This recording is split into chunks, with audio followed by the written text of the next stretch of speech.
fans, welcome back to the Film Alchemist podcast, the show where we look at movies we love, break them apart, to find out what gives them their magic. I'm your host, Josh Griffey, joined as always by my taxidermied bird in wait, motel owner and super creep and co-host.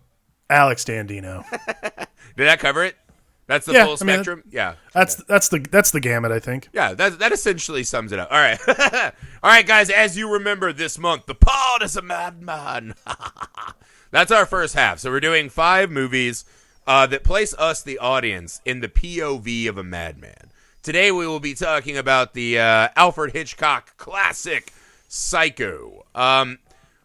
As always, guys, if you like the show, and we hope you do, if you're here with us, please take a second and leave us a rating and review, especially on Apple Podcast app. That helps us out enormously.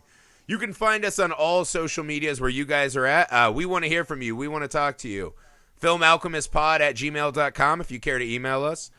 Anything, guys. If you have lists you want, of movies you want covered, themes, double features, stuff that's video on demand and you're just watching because we're all stuck inside, whatever you want, hit us up, guys. We're always ready for those calls, and we'll try to get to them as best we can. Also, you can now see our faces, along with hear our voices, on our YouTube channel, Nerd Alchemist. That's plural with an S at the end. All right, Alex, that's all the business. Business done. Talk to me, Alex. When was the last time you had watched I'm just going to assume you had seen Psycho. We're doing the Gus Van Sant one, obviously, because it slaps the most. No. I'm just kidding. Why not? All right. So, Alex, when is the last time you had watched Psycho before this viewing? College?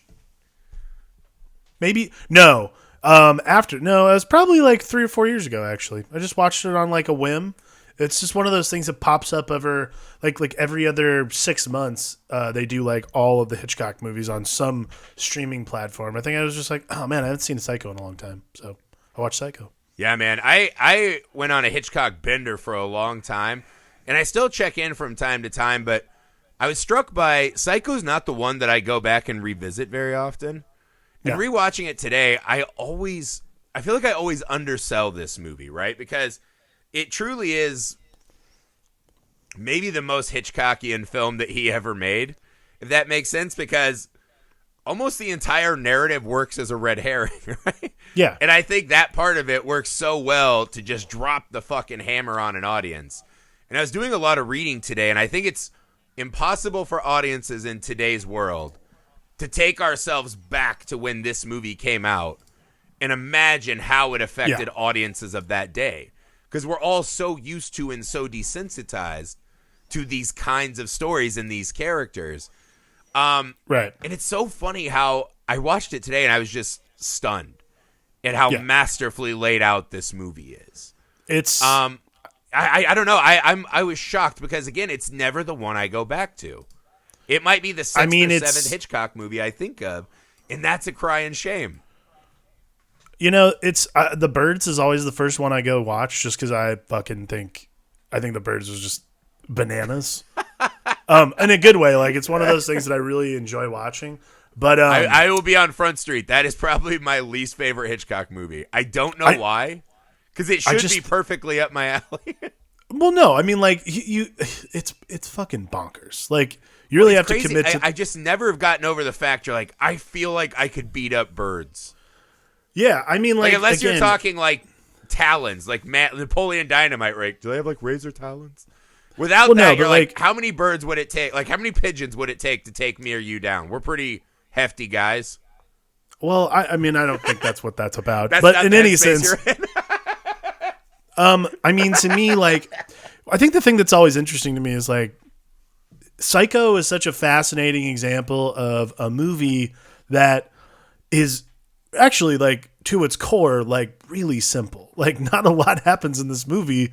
Like, it's not, like, the intrigue is not very, like, particularly complicated. Like, comparatively to other movies he made at the time, Hitchcock, this is pretty straightforward. Like, other than the big reveal at the end, everything else is very matter of fact. And also, you can pretty much figure out, I don't know, midway through exactly what's happening, but it's still very, very, very, very taut, and it's very fun to watch because All the performances are great. And also, for the time, I mean, Janet, like, the big thing was Janet Leigh was a fucking huge movie star. Right. And for the time, the fact that they killed her 30 minutes into the movie is fucking, that blew people's minds. But this is what I mean, though, right? Like, maybe it's, I mean, From Dusk Till Dawn does this too, but it's like there are very few movies that just, at the start of the second act, say, welcome to a whole new movie, bitch. They literally show Norman Bates throwing away the inciting incident of the movie. Yeah, like, absolutely. He just throws that shit. Like if Indiana Jones just found the, the Ark and was like, fuck this, and threw it off the Titanic. That's like what this is. It's insane. And this is the thing. I think it's really hard for us now to go back and just put ourselves in that mindset of remember the first time you had seen this. And even before the first time I saw it, my mom talked about this movie. It was like one of those scarring movies for like, our parents' generation. And even older, but they grew up on those movies, right? And so you even then kind of knew. And it's just fascinating. I go back and I was trying to rewatch it with as clear of eyes as I could, right? And the first time you see the Bates Motel sign. And that first time when Norman comes in, I think Anthony Perkins' performance is so subtle and perfect. It's amazing. Because, again, it's so hard now because we're like, you watch it and you see these little small mannerisms. You're like, oh, God, because he's a psycho. But imagine the first time watching that.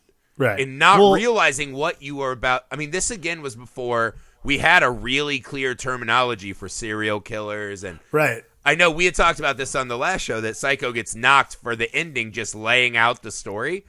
But we forget there's a time when this was not. There's a time where this wasn't like think about all the fucking shows. Look, I work at a documentary company. Like, I don't know, 3/4 of our slate is literally about like murderers, cults, and psychotic people who do murders. Yeah, like that's.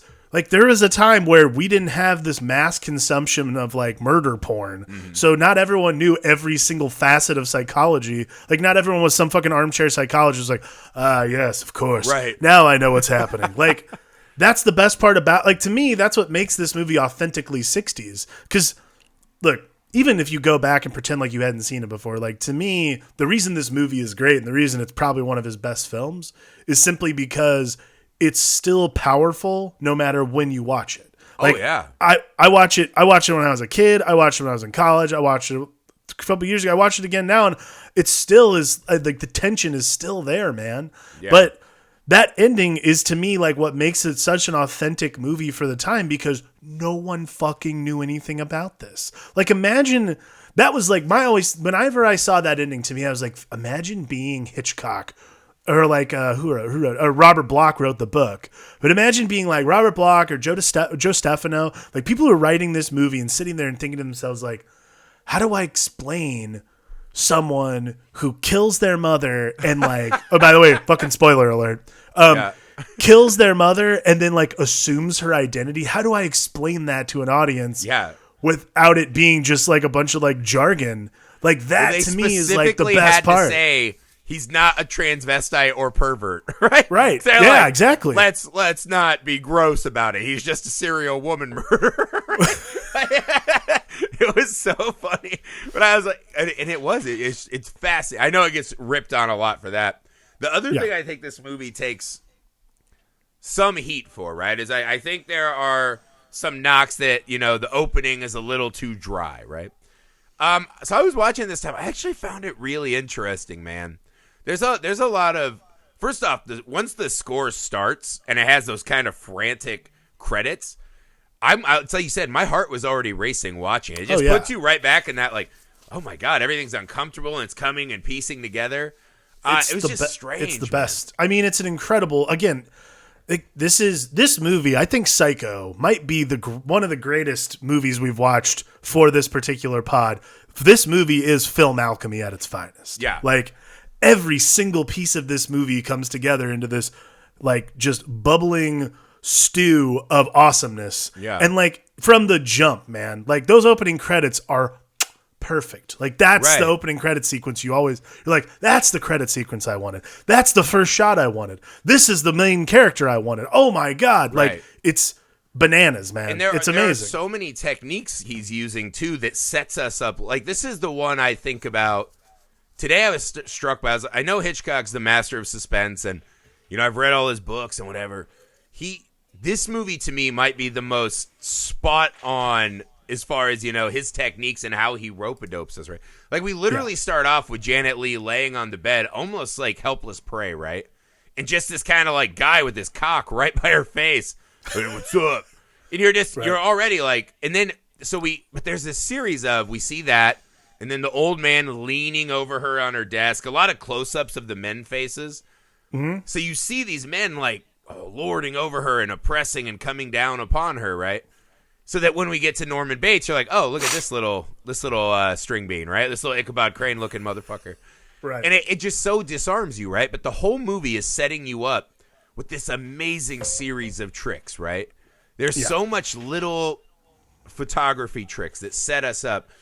One of the things I like, too, is when she's driving and she starts hearing the voices, right, of what she assumes. Because this is the weird thing that happens in the movie that really hit me today was, so she is essentially, as I'm taking it as the audience, imagining the conversation that's happening at home, right? Right. She thinks, or maybe we're led to believe that that's what people are really saying, but I think it's her kind of imagining the trouble she's in, right? Right. She sees her boss on the way out of town and she starts panicking, right? She stole $40K to try to buy off this giant fucking loser that she wants to marry, right? Some guy that we're led to believe gives great dick, but couldn't. Yeah, wow. Yeah. That might be that's got to be the best lay of all time. Worth $40K. That gives like great not even dick, massively in debt, already divorced once.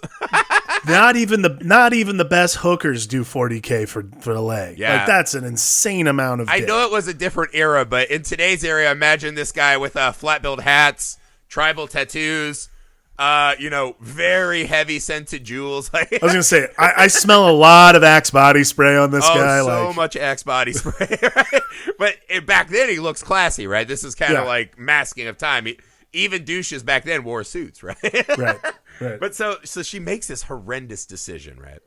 And we all, that's another thing that kind of strikes you as, Jesus Christ, people were, trusting back then. Here's $40K. Walk across the street to the bank to tell Marge. Way, this movie does not get made today because everyone in the very first 20 minutes of this movie go, hang on. Yeah. What's bitch like? It's I think with inflation, it's worth like $350,000. Like bitch walked says, out of town with $350,000. Yeah. No, she's like, I'm gonna go home because I'm sick. Her boss sees her in the car and is like, well, I best continue with my drinking. I won't stop into the bank that's clearly right here and just ask. Like they were so quaint back then. They're like, we'll see if we just got robbed for $40K on Monday. Yeah. This movie actually in the 2020 version of this movie, Arbogast is actually just a hitman out to kill Marion Crane. Like that's 1000% the truth. Oh man, but yeah, it's strange though because I love her imagining hearing what people are saying. Right, she's kind of writing her own narrative. And it struck me this time, too, with that and the looming police officer. And he's never as threatening as she leads us to believe she is, right? As we watch her in the shot, one is. He seems much more scary than I think he truly is in the film, right? Well, and I think this is, like, the best part. Like, I was reading earlier, like, this movie was mainly shot on 50mm and 35mm because it best mimics human vision. Mm-hmm. So when you think about it, there's nothing, because when we're with Marion Crane, that's Marion Crane's story. Like we don't get to Norman Osborn until later into like the middle of the first act. Norman Bates, not Norman Osborn. That's the other pod. We don't get to Norman Bates before. We don't get to Norman Bates before like 30 minutes into the movie. So Marion Crane is our person that we're with, and we are fully locked into her mindset. Like, we know she stole the money, so every single person, mainly, like, she doesn't, by the way, she never meets, like, a woman. It's always dudes. Yeah. And, like, that guy she, like, buys the car from's a creep. Like, everyone is just creepy. And, like, if you think about it, were they creepy, or were they just, like, is it from Marion's perspective, like, everyone is trying to fucking get me? When the cop shows up and his face is so enormous on the screen, right? And his eyes are covered by sunglasses. He is just the enormous face of menace, right? And we're sitting there as an audience saying, I don't think he's harassing her that much. He No. knows something's wrong. There were two things that really dawned on me in this viewing is, one, I don't know that we've ever known more information about the first girl in a serial killer or a horror movie, right? Right. We are so fucking fully brought into her. And also, this kind of trickery that Hitchcock does in this one is done from a different angle than a lot of other Hitchcock movies, right? A lot of other Hitchcock movies, to me, right, are about what we don't know, right? Like, even Rear Window, we know what we think happened over there, but they're really good about never letting us know. This is probably the one Hitchcock movie right off the top of my head where it's like, Hitchcock's trick in this one is to create suspense when we know every single fucking thing. Short of the reveal at the end, right? But you know everything. 30 minutes into this movie, we know exactly what has happened here. And then we start investigating. But this is what struck me is how much we get to know her, right? And he does a good job. This is kind of one of his cruelest tricks of the movie is he sets her up, right? Oh, she's tarnished. She likes this fucking loser. She's willing to throw her whole life away on this fucking massive loser of a man. And it won't work. And we know it won't work, right? Because, again, we have all the God information. This guy is a loser. It will not go well. But she's going to throw in.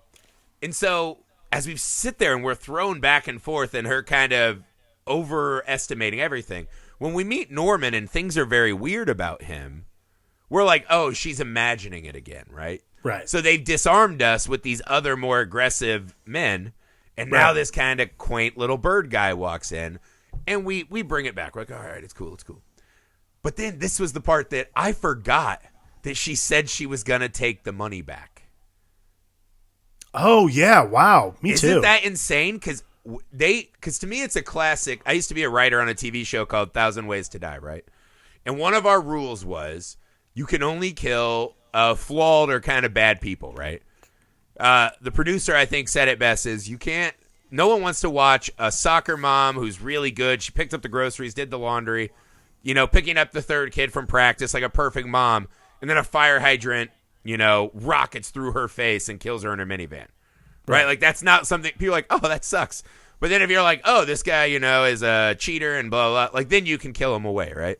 And I saw it as, oh, Hitchcock's setting her up, right? She likes this loser man. They're in a prostitute motel. She's a thief. She's lying about her name, blah, blah, blah. And then we see that through, like, her conversation with Norman, she has this total, what the fuck am I doing, man? Only 15 miles away from where she was going. She has the moment that, man, you know what? I'm gonna do better, man. And that hit me so hard this time. Because I always remembered, oh, she was a criminal that got trapped, right? The way I replay Psycho in my mind is it starts off as kind of a crime thriller. And then when it turns into a horror movie, as you imagine, oh, here's a normal person who made a mistake, right? They were tempted by sin and they made a mistake, right? And now they're on the run from that, right? We can all relate to that. I think, if someone placed $1 million in my hand and said, go on a 5-block walk and we'll trust you, who knows? I probably would try to get away too. But then when it turns into a horror movie is, oh, you're like a normal person dealing with a normal person crime. Here is a predator, like a full-on rattlesnake. You have walked in its path. And so I always remember they set it up as a bad criminal. It's okay that she died because she was a bad person. I forgot that she was going to go back. Why do you think he made that choice? I mean, to me, I feel like that's what makes Marion Crane's death sympathetic. Because at this point, you're right. Like, think about it the way, like, we're like, well, she's a fucking idiot anyway. She's about to go hang out with this Sam Loomis, who apparently has a dick made of gold, and just, like, live her life with $350K. It couldn't be gold. He has no gold, obviously. Yeah, with like $40K just to break even, she's gonna steal $40K. Yeah. Like, they're not even gonna make off with a bunch of loot. And he'll still owe alimony to his other wife who's moved to another country. So there's that, and you're like, oh fuck, that like sucks. Like, she's just kind of a terrible person. She's just like clearly just blinded by the dick. You're like, no. She does the used car deal right in front of the cop. You're like, she's bad at this. She's really bad at this. She's also a really bad criminal. So like, it's partly that, but I think the reason you give her the misgivings is so that we can all this is the perfect tension build, by the way, is because so we can all root for her to get the fuck out of Bates Motel. Like, that's like the most important part about the entire thing, is not really to make her sympathetic, but to make sure that we're all like super tense. Because think about it, she has that misgiving, and then she goes and has this super weird dinner with Norman. Then Norman literally jerks off through the peephole watching her undress. But see, and the shame is so great. No one would have that tension until he looks in the peephole. And even then, do you really think people thought what was coming next? No. I can't remember that's like the most how much important trailers part would have been prevalent back then for some. But no, this is something but very this was like the trailer though was really like, you remember I don't know if you ever read anything about like the marketing for this movie was so specific. Like Anthony Perkins and Janet Leigh weren't allowed to do any of the actual marketing. They didn't do any of that shit. And then on top of that, this was one of the only movies that came out in the time period where there was literally a no late admission policy. If you let people in the movie after the movie started, they yanked the movie from your theater. Oh, I'm a huge fan of that. Huge fan of iron-fisted theater owners. Which is why this is Griffey's favorite movie of all time, because of its late theater policy. Yeah, for sure. No, but I mean, I think that's important though, because what I was struck by is there are so many moments that if you don't know what's coming, and again, this is one of those movies. I think this and The Exorcist, and there are movies that are so shockingly ahead of their times that we cannot possibly glean from them what audiences did before it was oversaturated, right? And this is definitely one of those movies. Totally. But I was struck, like, even when she's signing her name, right? There's so many little moments. Norman reaches for room 3, pulls his hand back and grabs key 1, right? He's made the fucking choice. He knows. When she leaves the creepy dinner, he looks at the book to make sure her name's wrong and smirks. Like, now she's a trash person and he can do whatever, right? Right. And obviously he's a little bit of a creep, right? Anyone who's into taxidermy, not a great sign, right? A bit of a red flag. I mean, that's a fucking red flag right there. And then when he literally glares through the peephole, it's like, well, all right, he's a huge creep. Got it. But by the time he does the peephole, right? Now we're like, oh, something's amiss, and he's a pervert. Right. Okay, so he's getting a free nudie show, right? But up to that point, a terrible it's just like a free show. You're like, what a creep. Like, that's where you're at. Yeah. Oh, you piece of shit. Look at what you're doing. But I don't feel this dangerous moment, right? And what they do, because they had those great moments, right, where, Norman is doing the, we all go a little crazy sometimes. And he's kind of talking about his hatred for his mom, and she's, why don't you put her somewhere? He's like, an institution? And you can tell that this hit a nerve, right? He's going apeshit, and you're like, ugh. But they pull it back. And this is where I love Anthony Perkins, because his Norman character, while being the biggest facade of any of the 5 characters we discuss, is also probably the sturdiest. If that makes sense. Norman is the biggest fallacy of any of the 5 murder fronts that we see. But Norman he's really sturdy. He really, because this is the thing. How many of these other killers are able to sit down and have that kind of long, understanding conversation? He was able to talk her into, let's eat. Oh, I don't want to eat in your room because that's too sexual, right? He'll lose it. Bring her in, have a chat, bring it back. It's actually, he's not bad at engaging with the outside world. No, not at all. Look, it's like from the outset, Norman is a normal Norman Bates, the character, like that version of Norman Bates, other than being obviously a masturbating creep, is fairly normal. And he didn't even masturbate; he just looked. Right. I mean, it's implied that he jerked off. Again, this is another great thing. I don't want the audience to be like, Griffey came out as pro peep show. I'm not. No, that's a bad act. Listen, but like as a character, Norman Bates, by and large, is a normal, average American person, short of the peep show thing. Not cool. But like at the same time, he's basically just, doing what everyone else does, which is, porno. Like, he just found it in real life. Just like her, he's taking a little off the top of life. You know what I mean? He's skimming the cream. She takes $40,000 and decides to hide it in a newspaper. Never mind. We won't talk about how bad she is at crime, right? But there's this terrible moment, right? Crime.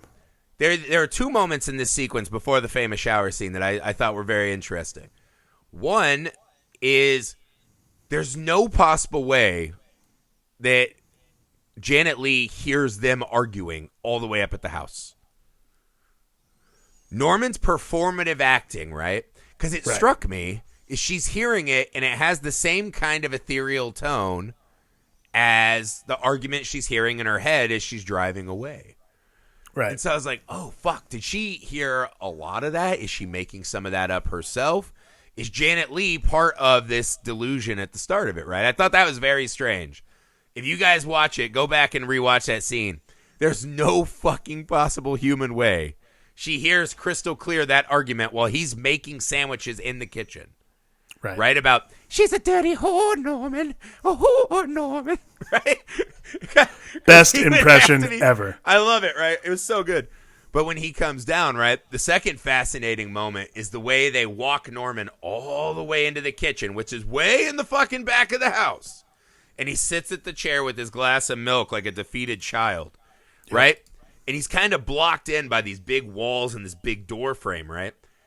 Hitchcock is trying to tell us he's as far away from what's coming next as possible. Yeah. And then and those two scenes together give it this entirely surreal feeling before the shower scene hits. Right. And I mean, I think that's the important thing too, is like the geography of the scene. And I think about it in 1960, like, again, we watch these kinds of movies all the time because of this kind of movie. So in 1960, when you're like a big fan of like the horror movies that have come out, like, and thrillers that have come out since before then, this is the only kind of director who makes these kinds of movies. So you have no idea what's coming, and the geography of the Bates Motel versus the house is like, oh, wow, okay, that makes total sense for what's about to come. Like, you wouldn't think we literally anything imagine Norman walking all the way up that hill and all the way to the back of the house. That's it. Like, that's it. Like, it makes total fucking sense. You're like, I mean, I wouldn't have put it past him. Like, okay, cool, got it. Yeah, and then and even though, because it's the exact opposite, like you're saying, the geography of the shot is the exact opposite of what our brain is trying to tell us, which is when Norman Bates leans forward, right? There's a scene when they're having dinner. He leans way up close to the camera. And so now the shared dead space in front of him is gone.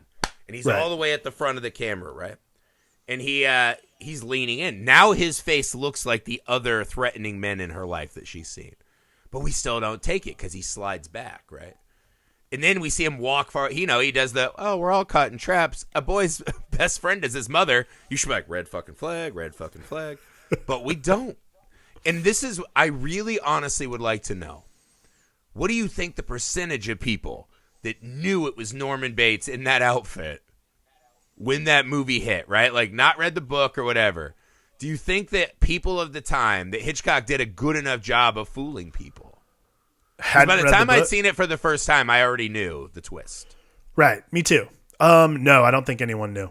I think, other than people that obviously read the book, I don't think people, because here's why. And this is again, because we live in this time and we watched movies at this time. Like, think about it. The veil has been pulled so far back on like movie making, particularly for us, because not only did we go to film school, we spent a lot of time like learning techniques and that kind of stuff. Like, we know how this kind of shit would be made. Like, the general viewer, though, I think of someone like my parents. Like, my parents are people who go to the movies to be entertained. My mother would probably not have picked up that was Norman Bates in his mother's dress and with a wig on. That's just not a thing. And it's because everything happens, like, it's because the editing of this shower scene. The editing of the scene is so important. God damn it. I always forget, too, because it's pretty fast. But there's like it's such a vast scene, really, right? It's like 3 minutes. It's 3 minutes long, and it has 50 cuts. But you're like, in the pantheon of film history, how can this not be like a top 20 best scene in movie history? Oh, it is. It has to be top 5. This is one of the most important scenes in filmmaking. But not only it's this perfect. Every single technique is so fucking brilliantly executed, right? The fast cutting, the silhouette, the shadowy stranger, the slow turn on the eye. Like, at the end, he keeps the shower audio going as we do a slow still frame spin, right? Like, why is that a still frame and not really her and just pan out? Right. And it's just detaching us from this reality, right? The watching the blood drain down with the water, right? Her life leaving her. I was just shot. It's such a vicious, slow, brutal fucking murder. I mean, Jennifer not Lee only that, reaching out to the camera. Oh my god! Not only is it such a it's brutal that once do you see penetration of flesh.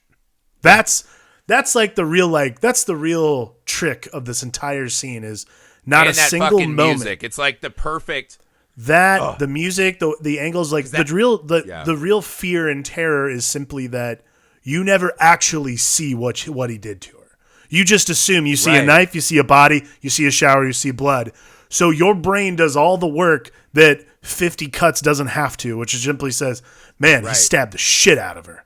But you feel like you hear oh yeah, totally, like 10 of those. And then because every time that violin shrieks, it's like another cut. It's amazing. It's like your brain can feel the pain of something stabbing into you because of that fucking music. And that is what I love, is you feel like you saw everything in a visceral, carnal manner, but you didn't. You absolutely didn't. Right?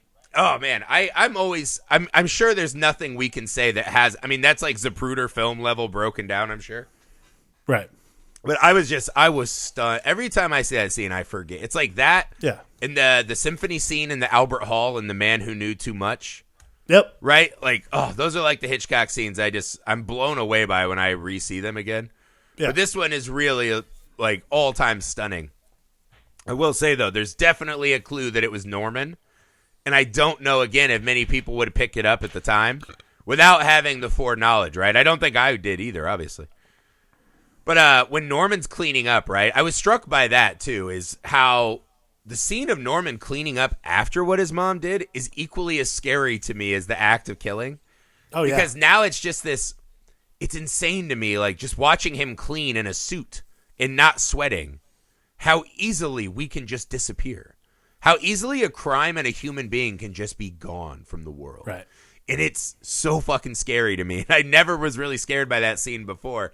I think once you get older and you have a house and you have kids that make messes everywhere and you clean, you're like, oh, God, I'm sweating all the time because I'm cleaning up. You watch him just effortlessly clean away a human being's entire life, and it's fucking terrifying. But Norman stands up and his hands are covered in blood, and he coolly washes it away, right? Norman's hands literally covered in blood. And we don't pick up that he's the murderer yet. Well, no, we wouldn't because... But I wonder if that was Hitchcock's wink. Gotcha, bitch. No, I mean, he's cleaning up the scene of the crime. It very well could be, but he's cleaning up the scene of the crime anyway, so you wouldn't think twice about it. I think that was Hitchcock's I fucking told you and you didn't get it because I'm that good. Maybe. I mean, I'll get my Ouija board out and contact. I mean, obviously it is because it's the fucking... Because, he did it, but you don't have to put that out on Front Street simply because you don't that's not part of the narrative at that moment. It's fine. I'm just glad that you said I am right. That's all I was getting for that. This isn't even a thing. This isn't even a good thing to be right about. Oh, it's the best thing to be. Everything's the best thing to be right about. No, I'm just kidding. Oh my God. Now I'm arguing with you like you're my wife. Now what's great is, but what this is? So this scene happens. He fucking buries the car and buries the car in the swamp in the back. Literally throws away the inciting incident of $40,000 like it's nothing. Right. So here's the important thing. Unbelievable. This $40,000 is the greatest red herring, like you said, of all time because it is completely innocuous. Nothing else comes of it. Yeah. No one ever brings this shit back up. It simply goes away. Well, nothing in a weird ever way, comes back. It doesn't go all the way, right? Like it is her and the money together are the great red. It'd be like if Scream had done the Drew Barrymore scene for 30 minutes, right? Like it's a great opening, like a quick boom, boom, boom, we're in. This is 30 fucking minutes, right, of this 1.5 hour movie. Right. And what is crazy, the thing I love about the money, the way it continues to kind of haunt the story, is that even until the very end, right? Like her sister and her loser boyfriend are convinced that Norman had to do it because he wants to sell his home and his hotel and flee. And that's kind of the cool, not only is she kind of a specter for the rest of the movie, but the money is because none of these people can fathom that Norman Bates just Right. killed her because he has a psychological problem. Right. Well, you know what? They cannot Okay. fathom that it was not out of greed that he murdered her, but Right. some kind of weird sexual pleasure. Like, I take it back. Like, really, Arbogast is hired technically because that's his like motivation is getting the money back because he's technically Right. hired because he's a private investigator. He's supposed to go find her. That is all well and good. But it becomes so inconsequential so quickly that there's $40,000 missing. It's nonsense for like most of the rest of the movie. Yeah. And it almost makes you mad because every time someone starts questioning Norman, and every time he gets an answer wrong, where he's like, I forgot. Oops. You know, that kind of Norman Bates routine he's doing. You're like, he's a murderer. But, you know, that's what I'm saying. But again, they still didn't know he was the murderer. Anthony Perkins is able to believably play the aw shucks Gomer Pyle. Maybe he is covering his mom's tracks. Right. It's pretty. I mean, I would love to know people who are unfamiliar with the material. How many of them get to the end and are like, "Oh fuck"? I wonder. I'm gonna find someone who hadn't seen it before. They're out. But that's what I mean. It's so built into our society and our pop culture. People know that Norman Bates dressed as his mother. You know, Andrea has a lot of friends. My kids already know who Norman Bates is wearing his mom's clothes. You know, Andrea has a lot of friends who haven't seen movies like this. I think I could probably find one of them. I would be fascinated, right? But that's like so. But again, it's fine because that's what Hitchcock did in this one. That's brilliant. Right. This is the movie where we have so much more information than everyone else. We know exactly what's happening. We're how just often watching is the it, folly of this. Right. And like, how often is it that we, as the audience, really, especially to this point in 1960, how often was it that we had all the information before the rest of these guys did? Yeah. Like, exactly right. Us to be so like this is the best part too about this movie, and this is really kind of where it becomes Norman Bates' point of view, is it removes us completely. And like we really truly become Norman Bates's like we're Norman Bates because we don't know like conceivably we don't know Norman Bates as his mother as well yet. So we're removed from being we're removed from being Janet Leigh, and now we are Norman Bates hoping that he can cover up whatever's happened. Yeah, but he doesn't he knows about like that's like the crazy thing about this movie is like the shifting God's eye throughout this whole thing. Yeah. And the shift is so great that you're like, oh my God, man, I don't know what's going to happen. And as soon as he starts like fumbling and doing that kind of thing, to me, you wind up being like, people have got to be wise to this. And like Arbogast does a really good job of like pretending he's not. Obviously, he totally is at some point. Right. But which, by the way, he has my all-time, one of my like top 5 favorite deaths in a movie. This is like... Right. Well, that's what I was going to ask you, too. I adore this. Whose point of view is that murder? Whose point of view is that murder from? Because it's Arbogast? one of the famous shots, right, where there's that insane depth of field where everything's super dreamlike in the background. Because it goes super art film, right? Like, that's like a classic art film motif. Right. Is soft focus. Well, it's like that, and they like soft focus, and they spin him around and shit. But you don't see, all you see is the blood splatter on his face. Right, but you see something happens, right? He has blood on his face, and he's kind of, he looks like he's floating. But on the ground, we hear his feet like, skittering, trying to. So there's the frenetic sound of his feet and the floating down, right? And we're way up high in the room, right? So we see Norman dressed as his mom come running out. And I was like, whose point of view is that? Is that Norman's or the mother's in that moment? Oh, I think that's Norman's, man. Because I wonder, because one of the things I had to wonder in the film by the end is if the Norman Bates persona had already been disintegrated by the time we're watching the film. Yeah. It's kind of one of the tricks at the end where, I keep saying tricks, like everything's a fucking trick. It's not a trick, but by the end of the film, the psychologist says in any time someone has a massive trauma like this, and there's 2 battling personalities, one will inevitably win out, and Norman lost. He's gone. Right. I think you could make the argument that maybe he was a long time ago, and that Norma was running the show anyways. Oh, that's for sure, like part of it. Like I'm saying in the movie they still play it that there is this split, right? Like, because the scene that struck me is like there probably was still a Norman. I'm probably wrong. Now that I'm thinking back, is the scene when he finds Jennifer Lee's body. He actually like hits the wall and is like, before he goes into Stone Cold Cleanup Man. Right. And you have to ask yourself, who is he acting for in that moment? We're the only people that can take in that gesture, right? He's not doing that for himself unless he truly does not remember the scene, as it were. Well, to me, I mean, if I'm being honest, like I think that's like the last time he sees. That's the last time we actually see Norman. That might be it. Because they do hint at, right, that there were possibly 2 other people he killed, 2 missing girls. Yeah. Like, so I maybe think that Norman's already done this. I think more than likely that's the last time we see Norman Bates. And then for the rest of the movie, it's every time we see Norman Bates, it's his mother doing her thing. Possibly, man. But that shot of Arbogast getting like stabbed and then falling down the stairs is totally his mother's point of view because like in my estimation, between the music and again, like you have that great that whole thing. In the estimation, because it's so dreamlike almost, to me, that's Norman Bates' mom that's simply Norman Bates' mother because she's almost enjoying it. Like it's the fear that she's inflicting on the audience with Arbogast's face and with him falling down the stairs that makes it so tense. I feel like that's absolutely someone who's marveling at his kill. You know what I mean? Riddle me this, though. Could it be Norman's point of view? One, because it is very dreamlike, right? So it feels unreal. So maybe this is Norman actually witnessing the murder.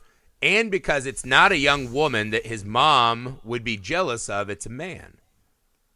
Right? So maybe this is the moment where Norman isn't all the way switched over as he commits the murder. And that's why it's so dreamlike.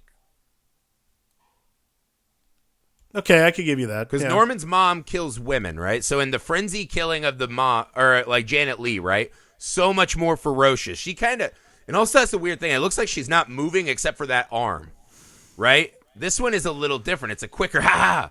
Like, right. So maybe this is like the unswitched over all the way, right? Like the train's rushing and we don't know which side the little thing's going to flip to. It's just stuck.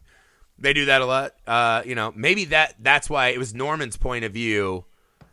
And then maybe, like you're saying, that's when Norman's fully destroyed. Because the next time we see him, if I remember right, are people calling his name, and he's standing there cold as hell at the swamp, just looking back. And now he looks fully menacing in that moment before he comes back with his howdy doody routine.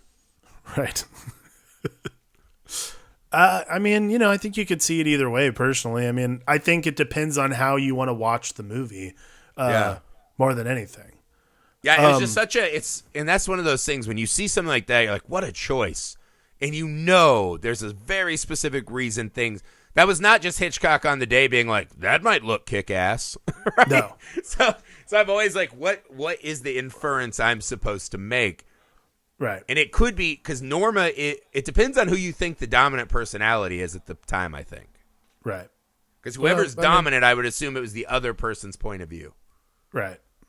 Well, I mean, yeah, it could just be, again, if you think that the last time we saw Norman Bates was when he saw Janet Leigh's body, then yeah, probably it could very easily be Norman's mother. Or it could just be this back and forth thing before he gets caught at the end finally. Mm-hmm. The reveal at the end though, like, because one, I think Sam and is Sam Loomis go after? Is it Sam and Lila end up being so the they go to the hotel and pretend that they're a married couple. Yeah, he distracts Norman and essentially is like, I'm gonna fucking berate this guy about. He's still berating him about the money. Right. He cannot fathom who he's in a room with, which becomes scary. And I mean that ratchets up the tension right away. He's like, dude, he doesn't know about the money. He's going to kill. And you're just like, oh my god. And she sneaks up to the house, right? And that's where she's looking around. She sees the creepy little kid's room that we are, I guess, suggested that Norman still sleeps in. Right? And then, so as Norman knocks that dude out and runs up to the house, that's when he follows, right? Right. I love that. I mean, like, everything is so well paced and so well cut up to that point where she finally, like, might be one of my all-time favorite, like, reveals. Like, what a great turnaround. Oh, my God. Just the dead. Oh my God. But not only the extra cool thing they do is when they hit the light. So it's kind of this light cutting around. Because again, it's hard to tell. Because that, to me, light is used in film a lot, right? Whatever is the most in the light, that is reality. And everything outside of that can become like a dangerous unknown, right? And in this scene, the lights flicking around and you don't really know. And as Norman hits the door dressed in his mom's clothes and the wig, and he has this hideous, enormous grin on his face, right? Yeah. It's almost orgasmic to him at that point. And again, it's kind of violating what he had said, or the psychologist tells us at least, that Norman's mom sees other women and he assumes she must be jealous because he was jealous, right? So this doesn't follow the conventional path again. And this orgasmic grin. And then as the guy catches him, right, Loomis, and he knows he can't do it, you see him just melt into this wretch. Oh, it's so great. Oh, and they cut back to the mummified mother. It's like, what the fuck? But again, it's one of those scenes that became so iconic that I don't know how people don't know about it, before they see it now. And it's really a shame. And then, we talked about a lot of people don't love the ending. I don't know how you nail this movie home without that ending in the 60s. Yeah, I don't either. I mean, again, like people bitch about the ending because we live in a world where we don't have those barriers anymore. Yeah. Like there's been so many fucking movies about psychiatrists. There's been so many movies about psychotic serial killers. Like there's nothing about that thing that's curious anymore. But in 1960, that was not something we were focused on. So like that audience, all the men that took their wives to see that movie are like, he's wearing a dress. They're probably more upset about that than the murders. There were a bunch of guys in very stuffy suits, and then I was like, oh my God, it's a transvestite. How dare they? Right? How dare they? The advertisement was right. This is psychotic. I hate it. Right? But yeah, it's one of those weird, it feels strange now. But that feels like it's only because there's a version of this movie, like a modern version, I think, where you just cut out the psychiatrist and you just go to the jail cell, right? Sure. And you let Marion Crane's sister talk to Norman and learn. And then you do this mirror shot, right? Where just like Norman or Marion talked to the facade of Norman, now you have her sister talking to the mother, right? Right. And, I think that's probably how you would do it nowadays, right? It's kind of that primal fear ending where it's just like, because you could say at the end of that, it's just Edward Norton talking you through everything that we just saw. But it works really well. It's one of the all-time great Hollywood endings. So I don't give this movie any beef at the end, because what I like at the end is that you still see there is a psychological battle happening. Right. Wherein the mother is throwing her own son under the bus, right, while inhabiting the husk that was her son. And you almost get the feeling that she is going to recreate a specter branch that is Norman that will haunt her, right? Because she's doing that too. They thought I killed him. I would never. Oh, and she's like talking herself up. And you see that hideous moment when she's kind of laying this lie on that we imagine's the lie. And then Norman does the fucking smile, right? That sly fucking smile. And it ends on a great line, right? She's like, they'll say she wouldn't even hurt a fly. It's just... Oh! I mean, this is the thing. I never understand people who don't like that part. Like, again, like, I don't first off, it doesn't matter how, like, smart you are. There's no trouble explaining someone's alternate personality being their mother. There's another problem, all right? See, even my kid didn't like it. But, like, there's never a problem with that to me because, look, no one's that smart, all right? That's just ridiculous. But not only, I think it adds a really nice flavor. It does.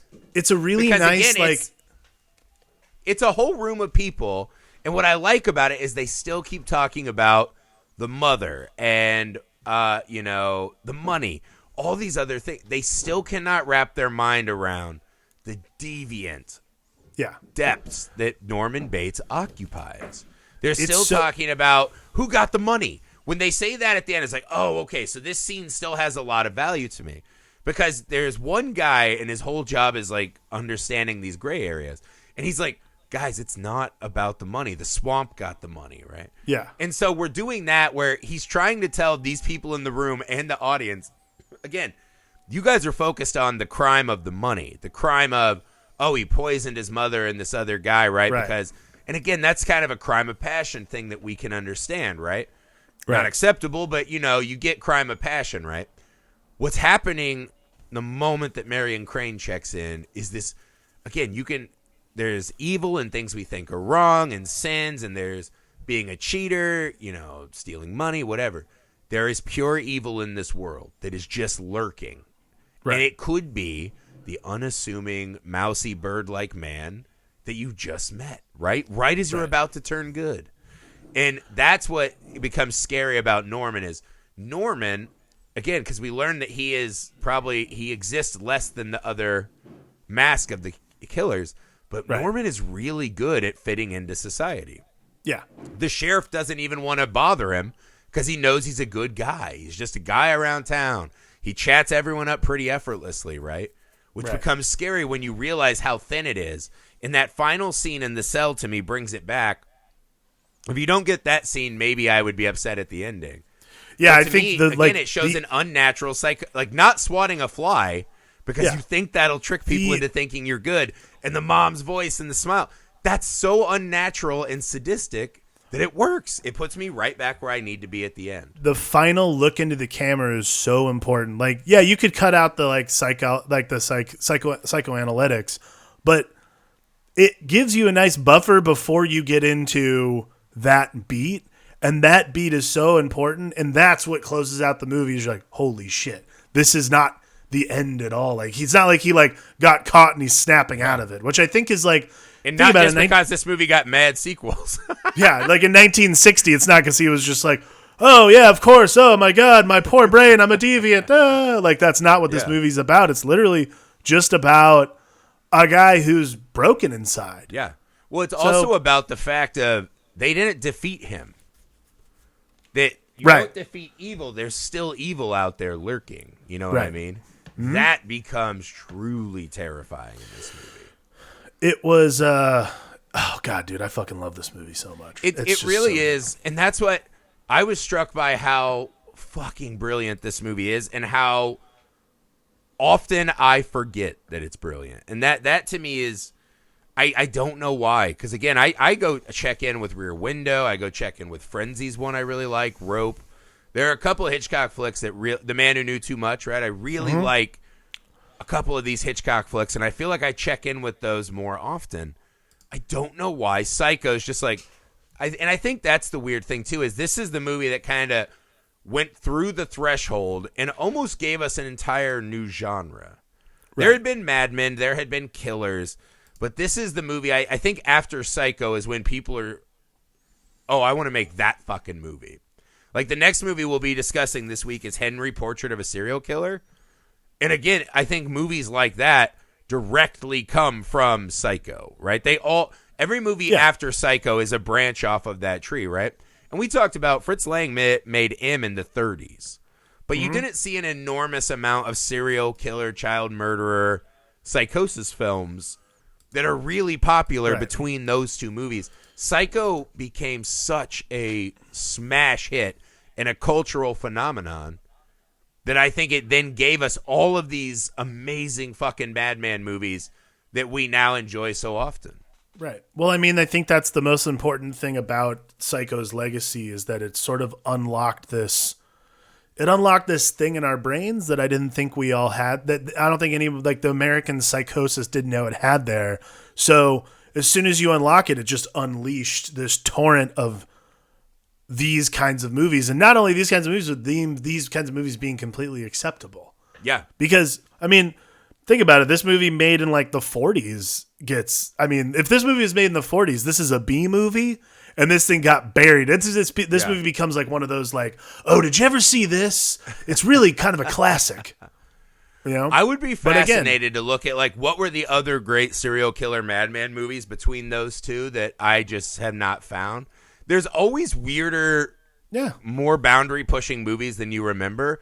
But I think inarguably this one and its enormous success and popularity are what, because this is, It's also one of those movies, too, that because it became so popular, I would imagine a huge percentage of the population, this is their first time saying, oh my God, my fucking neighbor could be Norman Bates. You know what I mean? Like, every normal person you meet, they do a great job of putting the terror into every man, right? A really normal, unassuming guy. And again, we talked about there are a lot of movies that, like, that's why Halloween famously is so scary, because it was every normal suburban neighborhood, right? This wasn't a lake. Right. This wasn't your nightmares. This was in your house and your kids being slaughtered, right? And I think that's what Psycho did for everyone everywhere, right? Like, once you see, because even M, you're like, it's hard to imagine there's a Peter Lorre everywhere, right? Like, really fucking scary guy, right? When you see, you really have to hope there's not a Peter Lorre everywhere. Yeah, and even Peeping Tom, you're like, he's not nearly as good, right? As like holding it all together. Like, you could tell pretty quick, like, oh, something's off with this guy. Right. Norman Bates, right, while being a very thin facade, is a really good shield, man, and it makes him very fucking scary. That's what I was struck by, man. It's still thrilling. It's still really fucking scary all these years later. And I think, that's Hitchcock's absolute mastery of technique. And Anthony Perkins is phenomenal in this movie. It's the best, man. It's the fucking best, man. And I will try my best to not forget that moving forward. All right, guys, that's Psycho. I hope you loved it as much as we did. I hope you went back and rewatched it. As always, guys, please leave us ratings and review. Follow us on YouTube, Nerd Alchemist, plural with an S at the end, and find us on any social media and tell us what you thought of Psycho, other Mad Men movies, or any movie in general you would like us to talk about. We would love to do that. All right, up next, guys, this is Tuesday. On Thursday, we're going to be dropping Henry, Portrait of a Serial Killer. It's disturbing. If you haven't watched it, it's a tough viewing. It never gets softer with age, but it's really not for the faint of heart, man. It really isn't. And what I think we're going to talk a lot about is how powerful the technique is in that movie. It's not just some trashy smut like we're going to take advantage of just disturbing imagery. They really do a lot of amazing storytelling in Henry, and I can't wait to talk about it. So we have that, and then The Vanishing, or Spurlos. I think it's called Spurlos. In its native tongue, I don't know. Actually, that guy, now that I think about it, the killer from that movie is probably the best facade of all. Because that guy just has, like, mad jobs and stuff. But those are our last two Mad Men of the month.